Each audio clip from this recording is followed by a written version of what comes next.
everybody, it's Brooke with The Buttered Home. Welcome to Messy Kitchen Monday, and we are turning things around for you again tonight because we are going to do a little cooking over near the stove, not on the stove, because tonight we're highlighting a recipe from our electric pressure cooker.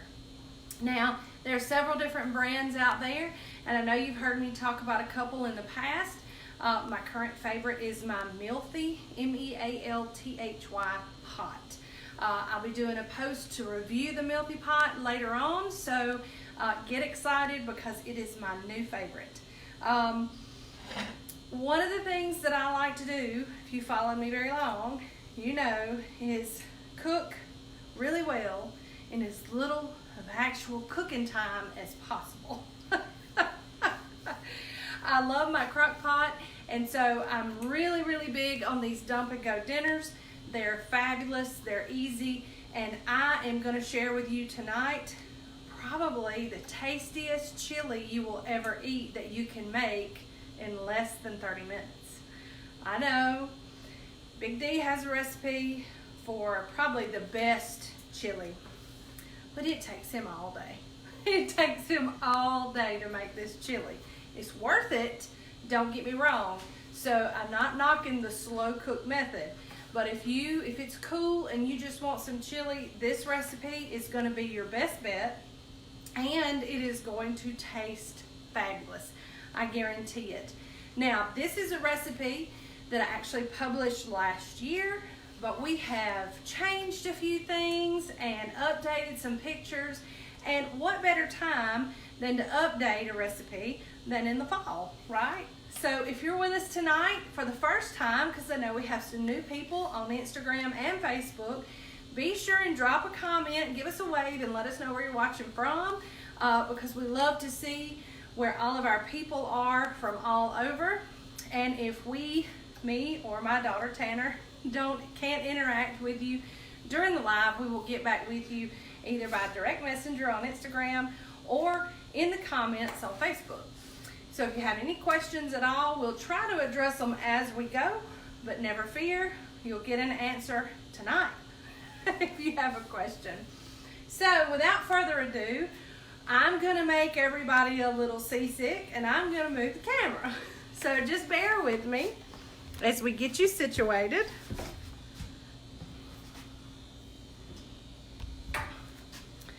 And you get a full view of the whole messy kitchen here, because the stove is full, everything is full. I'm going to try to move you over. And never fear, if you can't see down in my pot, don't worry, I'll lift it up from time to time, because we're not going to do much here. The important thing that I wanted you to get was to know when your onions and your celery were done. So we are going to use the saute function on our Mealthy pot, and we are first going to, in the real world, we would brown our hamburger meat. I've already done that. So what we would do is we would brown our hamburger meat, and we would drain it, and then we would reserve just a little bit of the cooking grease to cook our celery and our onions in. So I've already done that. I got a little grease in here, and I have it on the saute function. So I'm going to add my 2 parts of the Trinity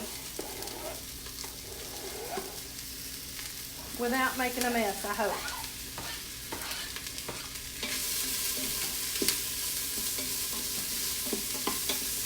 And because I've preheated my pot, they're going to kind of cook down pretty quickly. And you simply just want to saute them just until they're just translucent and soft. This is the most cooking you're going to do with this recipe.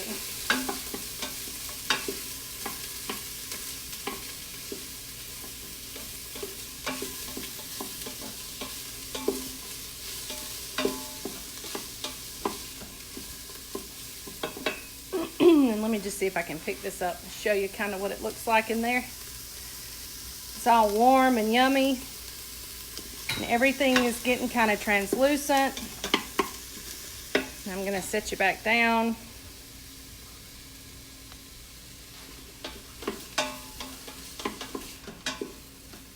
All right, and we are almost there. So what I have here, let me go ahead. I'm gonna go ahead and add my green chilies. Now, if you're not a fan of some warm green chilies, feel free to leave them out. Or you can buy the mild green chilies, and it does a really good job of adding just that little zip or tang of green chilies in there. But if you're not a fan or you can't handle hot stuff, like so many things, you can leave them out. So we're just going to kind of get those up to the same temperature here as our onions and our celery. And I know everybody says, what, celery? Really? Trust me. You just have to trust me. It's one of those things that I have no logical or scientific explanation for, but you'll just have to trust me when I tell you that it's good. Big D says it adds 0 nutritional value. 0. But they're green. Even though they're mostly water, that's a good thing. So, we got that up to temperature. And here I have, in my little cup, I have sea salt, black pepper, chili powder, and smoked paprika. It's all going in. And we're just going to mix that up and get our veggies seasoned really well. And I am going, it's not too hot, so I'm going to just kind of tilt it and show you what that looks like. And see, the onions are just real soft and opaque. And you're just going to mix that up. Then you're going to add back in your drained hamburger meat. And you can do this like I've done it. I do a lot of times, I'll take a whole big pack of ground beef and brown it all and keep it in the freezer and just take out what I need. But now if you don't know what about a pound looks like cooked, because your pound is going to be your pound pre-cooking. So what I would suggest you do if you wanted to practice this is cook your hamburger meat or section it off into 1 pound portions pre-cooked. Then cook it, drain it, and then put it in a measuring cup or like a quart-size freezer bag so you'll know about what it looks like. Measuring cup works really well because then you can scoop out what you need and you already know, and if you're like me, you'll have it written down somewhere, what about a pound of cooked hamburger meat or ground beef rather looks like. All right, so now I'm going to actually turn my electric pressure cooker off because it is about to do all the heavy lifting for me. So to this, I'm going to add, as always, anytime you use your electric pressure cooker, some water. And then this is my favorite part. This is my favorite part. I've got diced tomatoes, tomato sauce, pinto beans, and red kidney beans, none of which I have drained. Hallelujah. Can I get a hallelujah? And we just go 1, 2, 3, and 4.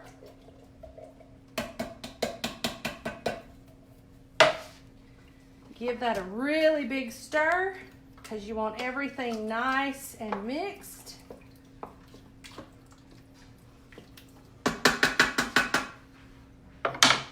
Close the lid. Set it to seal. Hit pressure cook or manual, whatever you've got. And then you're going to set that. Mine's already set to 20 minutes. Now, all you do is wait. Now, if you'll bear with me, I'm going to move you around. Ooh, you got a close-up. So sorry.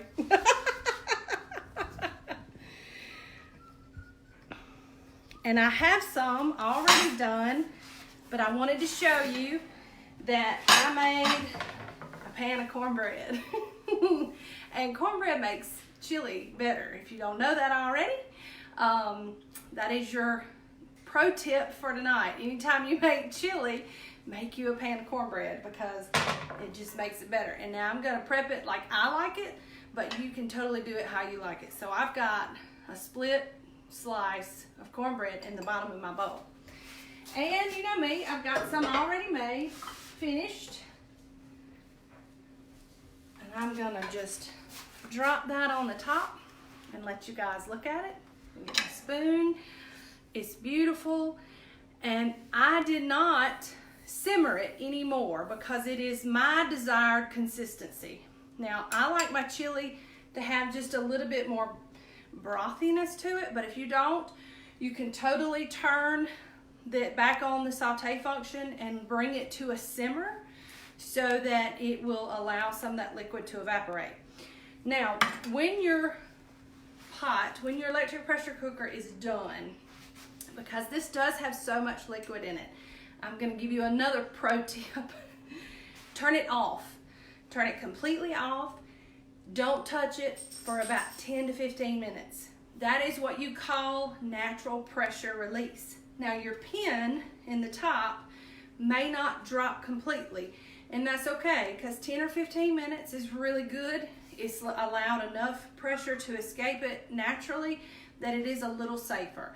Anytime you cook with an electric pressure cooker and you cook with lots of liquid, I suggest natural pressure release. I actually use natural pressure release for almost anything that I cook because that gives it a little more warming time and it makes it a lot safer. So when that 10 to 15 minutes is up, I come and I open the vent valve and allow any other pressure to escape that might still be in there.